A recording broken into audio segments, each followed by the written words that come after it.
ఆంధ్రప్రదేశ్లోని మరో కీలక నియోజకవర్గం ఆలూరు. ఈ సెగ్మెంట్ ఒకప్పుడు కాంగ్రెస్కు కంచుకోటగా ఉండేది. 2009 వరకు ఆలూరులో హస్తం పార్టీదే హవా. ఏ అభ్యర్థిని నిలబెట్టినా సరే గెలుపు కాంగ్రెస్దే అన్నట్లుగా అక్కడి ఓటర్ తీర్పు ఇచ్చేవారు. అందుకే ఈ సెగ్మెంట్లో కాంగ్రెస్ గతంలో 9 సార్లు విజయం సాధించింది. మరోవైపు ఈ సెగ్మెంట్లో కోట్ల సుజాతమ్మకు కూడా స్ట్రాంగ్ పొలిటికల్ బ్యాక్గ్రౌండ్ ఉంది. ఆమె మామ కోట్ల విజయభాస్కర్ రెడ్డి 2 సార్లు ఉమ్మడి ఆంధ్రప్రదేశ్కు ముఖ్యమంత్రిగా పనిచేశారు.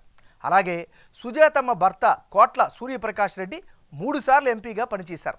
గతంలో మన్మోహన్ హయాంలో రైల్వే శాఖ సహాయ మంత్రిగాను పనిచేశారు.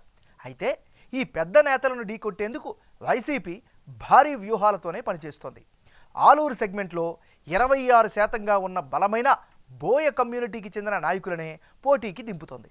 గతంలో 2 సార్లు గెలిచిన జైరాం, అలాగే ఇప్పుడు సెగ్మెంట్ వైసీపీ ఇన్ఛార్జిగా నియమితులైన బూసిని విరూపాక్షి కూడా బోయ కమ్యూనిటీకి చెందినవారే. జైరాంపై సెగ్మెంట్లో వచ్చిన ఆరోపణలు, పార్టీ చేసిన సర్వేల్లో గ్రాఫ్ తగ్గింది అన్న కారణాలతో ఆయన్ని తప్పించి విరూపాక్షికి ఇన్ఛార్జి బాధ్యతలను జగన్ కట్టబెట్టారు అని టాక్ వినిపిస్తోంది. మరి మారిన పరిస్థితుల నేపథ్యంలో ఆలూరు నియోజకవర్గం ఓటర్ నాడి ఎలా ఉందో తెలుసుకునే ముందు 2019 అసెంబ్లీ ఫలితాలను ఒకసారి చూద్దాం. 2019 అసెంబ్లీ ఎన్నికల్లో వైసీపీ అభ్యర్థి గుమ్మనూరు జైరాం 57% ఓట్లు రాబట్టి గెలిచారు. రాష్ట్ర వ్యాప్తంగా జగన్ వేవ్, వైసీపీ హవా రెండోసారి ఈయన గెలుపుకు దోహదం చేశాయి. అదే సమయంలో టీడీపీ నుంచి పోటీ చేసిన కోట్ల సుజాతమ్మకు 36% ఓట్లు వచ్చాయి. ఇక జనసేన నుంచి పోటీ చేసిన వెంకటప్ప 2% ఓట్లు రాబట్టగలిగారు. మరి ఈసారి ఎన్నికల్లో ఆలూరు సెగ్మెంట్లో రాజకీయం ఎలా ఉండబోతోందో big TV exclusive detailed election సర్వేలో వెల్లడైనటువంటి అభిప్రాయాలను ఇప్పుడు పరిశీలిద్దాం. వైఎస్ఆర్ కాంగ్రెస్ పార్టీకి చెందినటువంటి నాయకుడు బూసిని విరూపాక్షి. మరి బూసిని విరూపాక్షికి రానున్న ఎన్నికల్లో అనుకూలమైనటువంటి అంశాలేంటి పరిశీలిస్తే, నియోజకవర్గంలో విరూపాక్షికి క్లీన్ ఇమేజ్ అయితే స్పష్టంగా కనిపిస్తోంది. ఇక వ్యతిరేకతను అధిగమిస్తారు అనేటటువంటి అంచనాలు కూడా నియోజకవర్గంలో ఈయన పట్ల కనిపిస్తున్నాయి.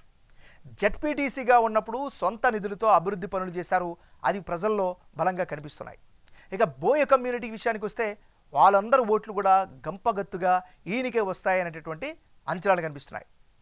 ఆలూరు నియోజకవర్గంలో వైసీపీ కేడర్ సపోర్టు విరూపాక్షికి పూర్తి స్థాయిలో కనిపిస్తోంది. మరోవైపు నియోజకవర్గంలో చాలా విస్తృతంగా ఆయన ప్రచారాలను కొనసాగిస్తున్నారు.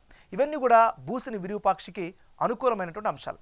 మరి ఈయనకుండే మైనస్ పాయింట్స్ ఏంటి పరిశీలిస్తే, నియోజకవర్గంలో గ్రామాల్లో తాగునీటి సమస్య చాలా విపరీతంగా ఉంది.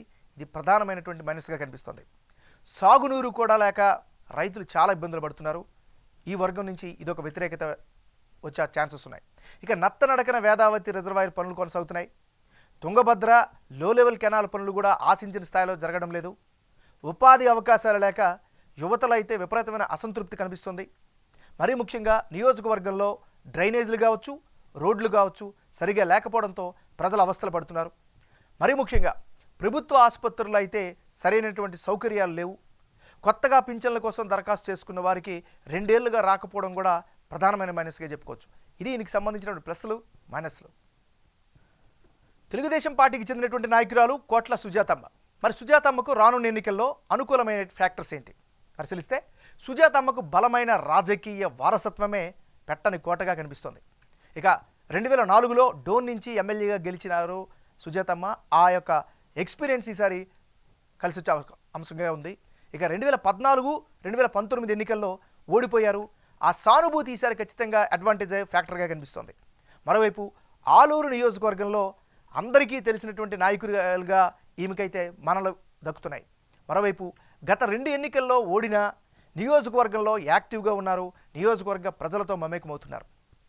చాలా కమ్యూనిటీల్లో మంచి ఇమేజ్ అయితే ఈమె పట్ల కనిపిస్తుంది. గత 5 ఏళ్లుగా తెలుగుదేశం పార్టీ కేడర్కు అండగా నిలుస్తున్నారు. ఇది పార్టీ పరంగా కలిసి వచ్చేటువంటి అంశం. ఇక నియోజకవర్గ ప్రజల సమస్యల పరిష్కారానికి చొరవ చూపిస్తారు అనేటటువంటి అభిప్రాయం కూడా వ్యక్తమవుతుంది. సోషల్ మీడియాలో ప్రభుత్వ వ్యతిరేకత విధానాలపై నిత్యం పోరాటం చేస్తున్నారు. ఇక ఇటీవలే రీసెంట్గా చూస్తే అంగన్వాడీలకు మద్దతుగా ధర్నాలో కూడా పాల్గొన్నారు. ఇక టీడీపీ 6 గ్యారంటీలను జనంలోకి తీసుకెళ్తున్నారు. రా కదలిరా, జైహో బీసీ సహా పార్టీ కార్యక్రమాలు కూడా నిర్వహిస్తున్నారు.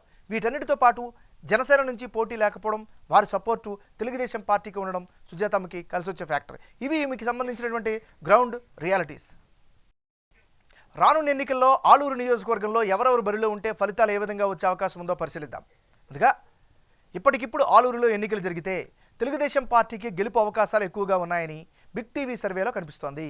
టీడీపీ అభ్యర్థిగా పోటీ చేసే కోట్ల సుజాతమ్మకు 51% ఓట్లు, అలాగే వైసీపీ అభ్యర్థిగా బరిలో దిగుతున్న బూసిని విరూపాక్షికి 46% ఓట్లు, ఇతరులకు 3% ఓట్లు వచ్చే ఛాన్సెస్ కనిపిస్తున్నాయి.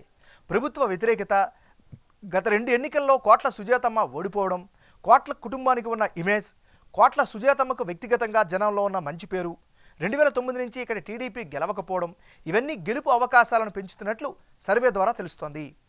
వచ్చేది టీడీపీ ప్రభుత్వమే అనే చర్చ జనంలో జరుగుతుండడంతో గెలిచే పార్టీ అభ్యర్థినే గెలిపించుకోవాలి అనేటటువంటి ఆలోచనతో ఆలూరు సెగ్మెంట్ జనం మూడు కనిపిస్తోంది.